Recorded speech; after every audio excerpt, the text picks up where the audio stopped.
Kepada yang terhormat Bapak Dr. Haji Muldoko, kami persilakan. Bismillahirrahmanirrahim. Assalamualaikum warahmatullahi wabarakatuh.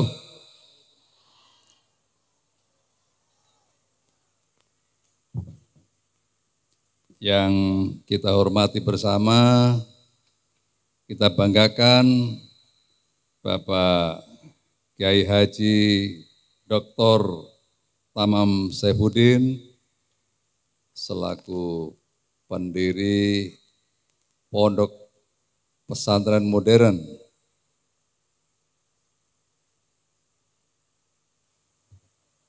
Al-Fatimah.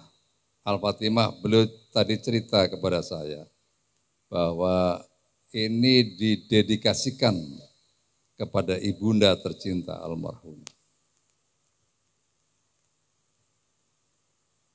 Ya Pak ya, benar ya. Ibu Fatimah. Ini sungguh pengabdian yang luar biasa. Perlu kita contoh. Mengalir, tidak ada henti pahalanya. Yang kita hormati bersama Bapak Kiai Haji Najib Muhammad. Sebentar lagi akan kita dengarkan petuah-petuah beliau. Hadirin sekalian yang izin tidak bisa saya sebutkan satu persatu, para tokoh agama, tokoh masyarakat, para guru-guru, ibu nyai yang saya banggakan, Pak Dandim atau yang mewakili Pak Kapolres dan seterusnya. Yang tercinta anak-anak saya, para santri dan santriwati, dan juga kedua orang tuanya yang hari ini hadir di tengah-tengah kita. Kita berikan tepuk tangan yang keras. Hadirin sekalian, saya sangat senang kalau hadir berbicara di tengah-tengah para santri. Karena sesungguhnya saya lahir dibesarkan sama dengan kalian. Tetapi kalian sudah lebih baik nasibnya daripada yang saya alami dulu. Muldoko kecil dulu tidurnya di langgar. Langgar itu suro kecil, ukurannya kira-kira 6 meter kali 6 meter begitu. Tidak ada alas nggak ada, apalagi bantal. Ya sudah tidur saja di lantai seperti itu. Sore hari jam 5 harus sudah ke langgar. Pagi-pagi dikebukin oleh kiai saya, karena harus ngaji pagi dan sholat pagi. Saya masih ingat itu Kiai Selamat, kewencengi tenanan itu. Berikutnya pulang dari situ saya digelendeng ayah saya ke sawah untuk ngecik kedelai, kadang-kadang jagung dan seterusnya. Tetapi saya punya keyakinan sepenuhnya bahwa pesantren dan tempat-tempat pendidikan agama yang lain adalah tempat pengemblengan untuk pembangunan karakter. Saya yakin sepenuhnya itu. Untuk itu ibu-ibu, bapak-bapak sekalian, panjenengan sedaya bersyukur bisa bisa menyekolahkan anaknya di sini. Karena apa? Karena disinilah karakter anak-anak kita digembleng. Pembangunan Indonesia tidak cukup dengan pembangunan fisik.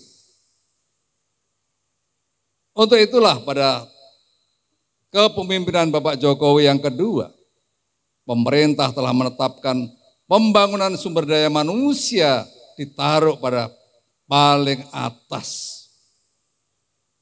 Di dalam konsep pembangunan sumber daya manusia, itu menempatkan yang pertama adalah emotional capital.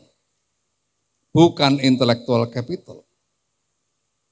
Emosinya tertata dengan baik, akhlaknya tertata dengan baik.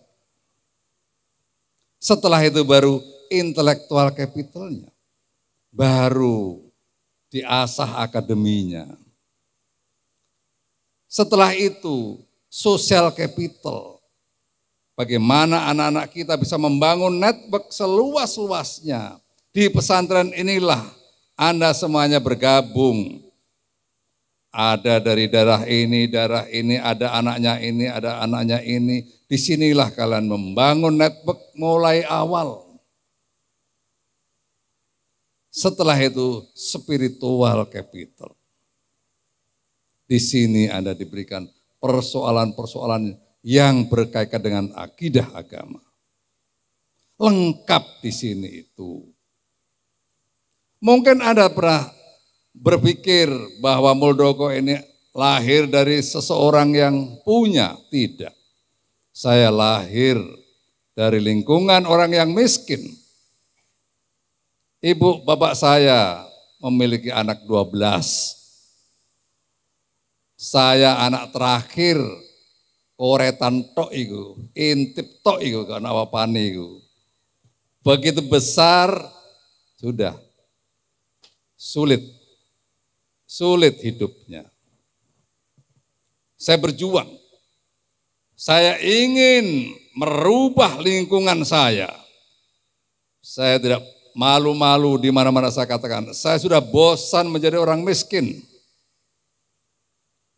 Saya ingin merubah lingkungan itu.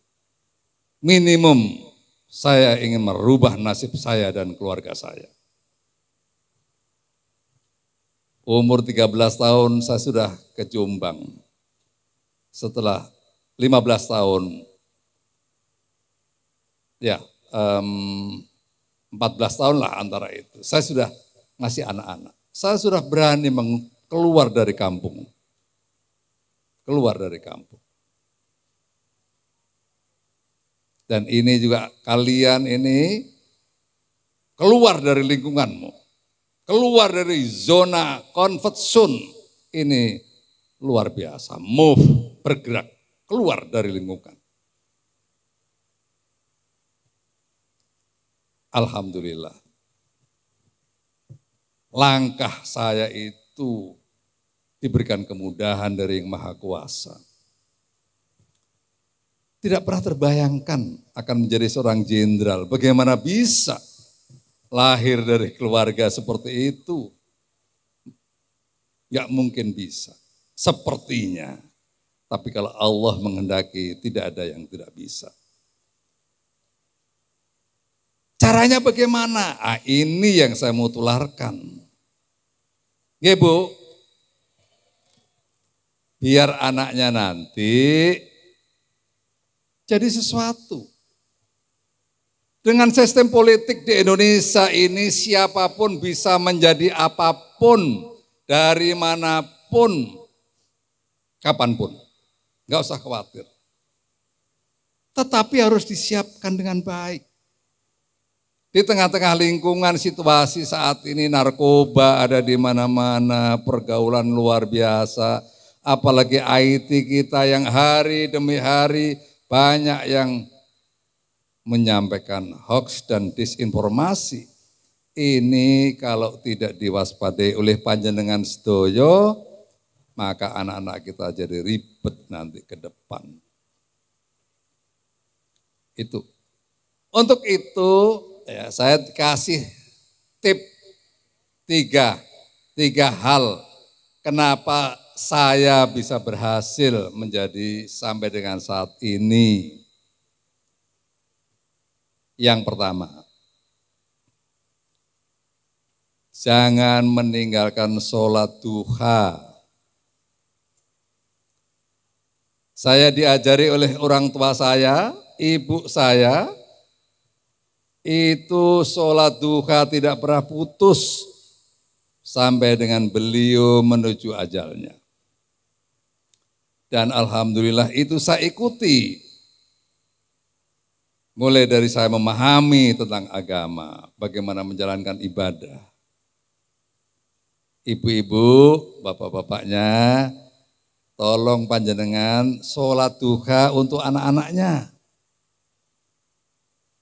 Berikutnya anak-anaknya juga demikian. Sholat duha.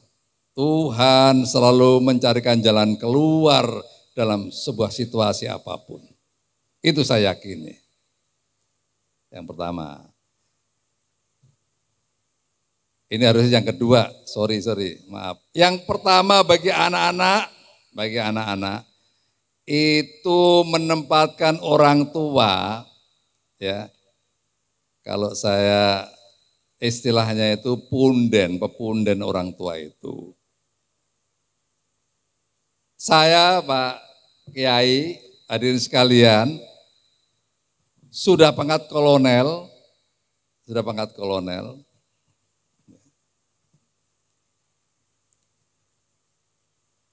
pulang kampung, saya itu masih nyembah sama orang tua saya.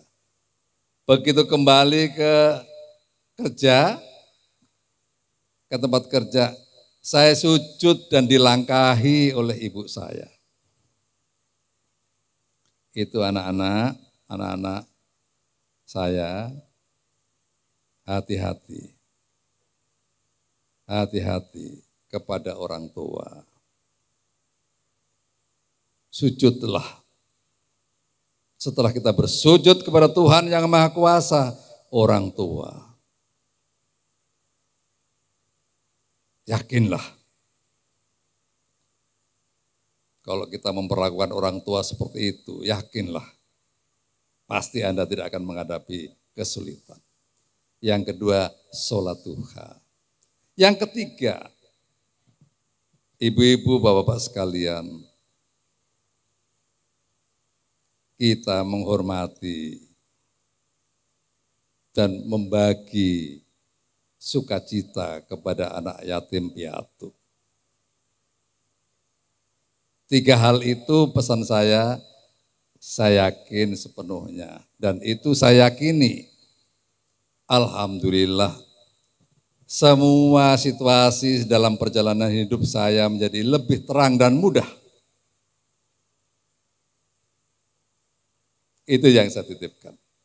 Yang terakhir, hadirin sekalian, pada saat saya membangun masjid, selesai, waktu itu saya bangun, saya menjadi Panglima TNI, selesai tahun 2016. Saya tanya kepada Pak Bupati saya bingung, masjid ini saya mau kasih nama apa? Lho lapo sampean bingung Pak? Lho sampean ini apa sih ditakoni? Wis ngene, sampean kasih nama Muldoko saja. Sampean iku ngawur. Temenan iki Pak. Alasan sampean apa? Nanti kalau panjenengan kasih Muldoko, anak-anak panjenengan, anak cucu panjenengan akan melihat, oh dulu ayah saya berbuat sesuatu seperti ini. Mereka akan terinspirasi, akan berbuat sesuatu yang lebih dan lebih. Nah, alasan itu akhirnya saya setuju, saya kasih nama Masjid Muldoko. Jadi ini bukan gagah-gagahan, bukan pamer-pameran, bukan. Tetapi setelah saya renungkan, oh iya, memang ada juga Masjid Jenderal Ahmad Yani, ada Masjid Jenderal Sudirman dan seterusnya. Jadi itulah ceritanya nama Masjid Muldoko. Jadi tidak ada tujuan yang lain-lain dan ini saya persembahkan untuk kegiatan apa itu Al-Banjari, kompetisi Al-Banjari. Hadirin sekalian, kita ini hidup di tengah-tengah lingkungan global yang kompetitifnya luar biasa. Untuk itu kita harus selalu dilatih berkompetisi dari waktu ke waktu. Dengan kompetisi ini, Anda semuanya sudah bisa manggung, merasakan kekurangan dan kekurangannya akan diperbaiki lagi. Dan nanti setelah beberapa tempat ini kita laksanakan, ada saran dari Pak Dr. Tamam. Pak Muldoko, nanti tolong diselenggarakan semua yang menang-menang ini diundang. Nanti baru kita selenggarakan lagi, biar nanti antar juara akan berkompetisi. Setuju enggak itu kira-kira? Ya, nanti kita selenggarakan lagi, sehingga nanti semakin berkompetisi. Itu yang bisa saya sampaikan hari ini sekalian, dan saya hadir di sini dengan penuh rasa hormat dan terima kasih kepada Bapak Kiai atas terselenggaranya acara ini, dan mohon maaf mungkin sedikit menyibukkan. Demikian saya kira. Assalamualaikum warahmatullahi wabarakatuh.